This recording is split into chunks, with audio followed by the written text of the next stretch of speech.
So ito na nga ang OSEC S60TR. Kung mapapansin nyo, parang meron na siyang bakas ng wear. Ayan, yung box. Kasi nabuksan ko na siya ilang beses na. Ngayon ay bibigyan natin siya ng review kung ano nga ba yung mga features nitong OSEC S60 na to. So tara, buksan natin. Pag bubuksan natin yung box, ang una nating makikita ay yung kanyang camera. Yung action cam niya mismo. Nakalagay siya sa waterproof na case at meron siyang mount na naka-attach, clip-on mount. Yan ang unang bubungad sa atin kapag binuksan natin ang kanyang case, camera at ang waterproof case na ito. Para naman sa accessories,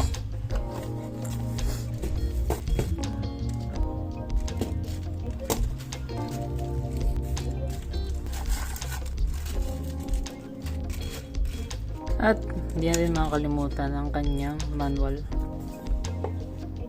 Bale, ayan lahat ng ating accessories, pati na rin ang camera at lahat-lahat. Yan ang buong laman ng package niya. Unang-una, meron tayong camera.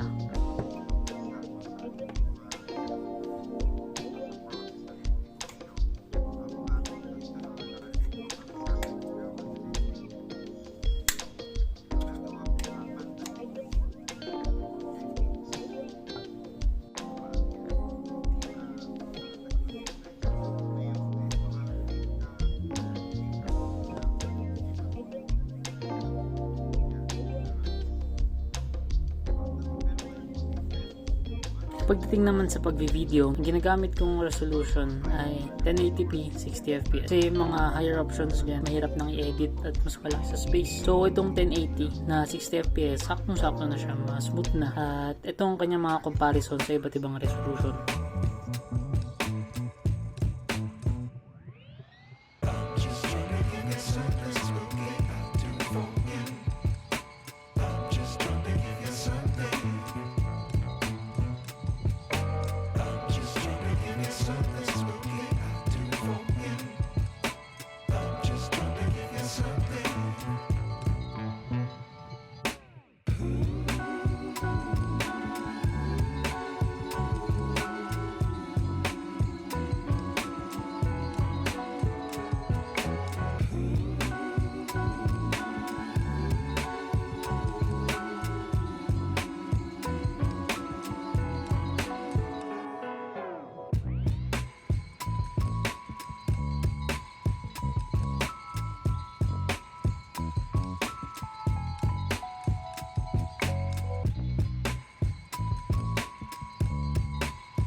Sa image stabilization naman, kayo na bahala dyan kung on or off. Pag naka-off siya, mas malawak yung field of view. Tapos pag naka-on naman, nagiging stable siya pero yung kanyang field of view bumababa. So naka-off yan sa akin. Voice record, kung gusto nyo nare-record ng mic, yung boses nyo, pati mga paligid or kung ayaw nyo. Sa akin naka-turn on lang to. Wind noise reduction, lalo na pag nagmamotovlog kayo or nagbabike or tumatakbo, basta may involved na hangin na tumatama sa mic nyo, on nyo lang para mabawasan siya. Auto low light, naka-off sa akin to. Pero kung gusto nyo na maliwanag pa rin sa gabi, i-on nyo lang yan. Ito naman yung kanyang compensation kung gusto nyo idagdagan ng brightness ng kuha nyo or babaan. May negative options pati may positive siya. Sa metering, ito naman ang paraan kung paano siya magsasense ng ilaw. Kapag multi, gaya na ito, isa-sense niya yung buong paligid na na-videoan ninyo at dun siya magbe-base ng kanyang brightness. Kung masyadong maliwanag dito, bababaan niya para makita niya tong screen. Kung dito naman, ayan o, pansin nyo, nagbabago yung brightness sa buong video. Yan, ganyan yung itsura kapag multi-metering. Unlike kapag centered metering naman, kung ano yung nasa gitna, kung saan nakatutok yung camera niya, kung ano yung nasa gitna, yun lang yung magbabago. Dun mag-a-adjust yung brightness para mabigyan priority kung ano yung nasa gitna, para makita. Kaya neto, center. Kaya ang akin, ginagay ko dyan, multi, para hindi nakafocus sa isang lugar lang yung yung exposure. Date stamp, kayo na bahala dyan kung gusto nyo lagyan ng date per time. Parang dashboard siya, pero sa akin pinipili ko naka-off lang para ayos lang siya kapag inedit na. Dito naman sa sounds, yadong shutter, boot up, beep, yan yung tumutunog kapag nakiklik tayo sa screen. Angle, wide, medium na. Sa akin, naka-wide. Driving mode, naka-off lang yan kasi hindi ko naman siya nagagamit. Effects, kung gusto nyo baguhin yung kulay ng camera, black and white, check nyo, black and white.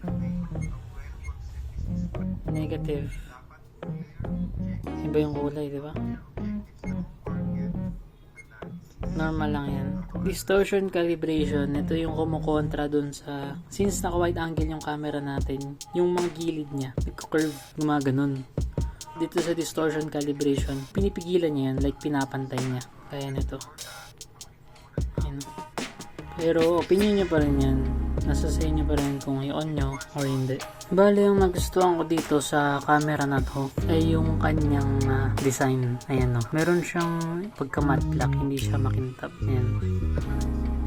Tsaka nilagyan ko na rin pala siya ng tempered glass sa harap. Ito naman yung itsura niya kapag walang tempered. Tip ko lang din sa inyo, huwag nyo lalagyan ng tempered glass tong harap kasi dyan nadali yung front screen ng OSEC ko. Nilagyan ko siya sa harap. Ngayon kapag ililipat nyo yung screen sa harap, long press nyo lang yung lower button. Ayan. Yun yung OSEC ko ngayon, sira na siya.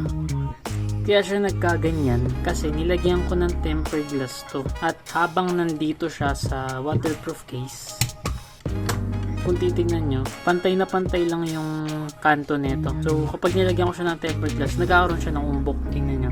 Saktong-sakto lang siya dun sa casing. Kapag nilagyan mo siya ng tempered glass, magkakaroon siya ng space. Ganyan siya kapag nilagyan nyo ng tempered glass. Kapag wala, masasagad nyo siya. Eh, merong tempered glass yung akin, tapos sinarado ko ng ganyan. So, anong nangyari? Napipi yung tempered glass. Napipi yung screen. Okay naman siya nun kahit napipipi. Eh kaso, bumagsak to ng isang beses. Ang nangyari, napuruan yung screen. So, yun ang problema. Kaya kung ako sa inyo, kung maglalagay kayo ng tempered glass, dito lang sa likod. Kasi kahit nalagay nyo siya, flat pa rin siya. Flat pa rin siya kahit lagyan nyo ng tempered glass. Hindi siya umuumbok, smooth pa din. I-demo ko lang din pala sa inyo kung paano gumagana yung kanyang remote. At on lang natin yung camera. Yan. At nakasalpak na SD card niya. Itong remote may battery na siya. So, good to go na to kapag dumating sa inyo yung box.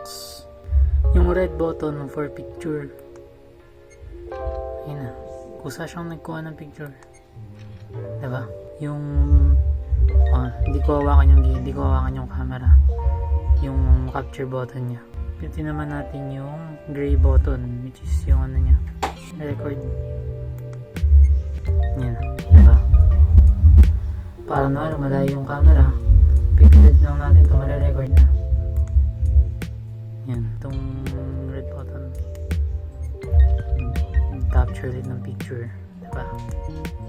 Yan. Tsaka nga pala, dahil sa pagtitipid ko, hindi ako bumili ng bundle dun sa tangkoro.ph. Mas mahal kasi yung bundle and palaki yung presyo, pero dumadami naman yung accessories niya. Like sa bundle A, bundle B, bundle C, ganyan. Binili ko yung wala gaanong accessories, yung pinaka plain lang. May camera, tapos may mga basic accessories lang. And yung mga charger, yung battery, extra battery, charger, pati external mic. Sa ibang shop ko siya binili, naganap ako ng mas mura. Ayan. And yung mga links niya, nilalagay ko na lang sa description. So, ang kaibahan pala nito dun sa isa niyang parang kapatid, yung OSEC S60 ER is, sa ER, merong glass lens dito. Protection sa lens niya. As for dito naman, sa S60 TR, wala na siyang glass lens dyan. So, ito na mismo yung lens niya. Kaya kailangan talaga pag mag-video ka is meron kang lens cover or naka-waterproof case. Para kung matalsik naman ng mga bato or kahit anong debris, is dito siya tatama sa lens ng waterproof case. At ayan ang S60 TR. Tingnan nyo na lang ang sample footage ng nakamount sa helmet at i-observe nyo na lang siya.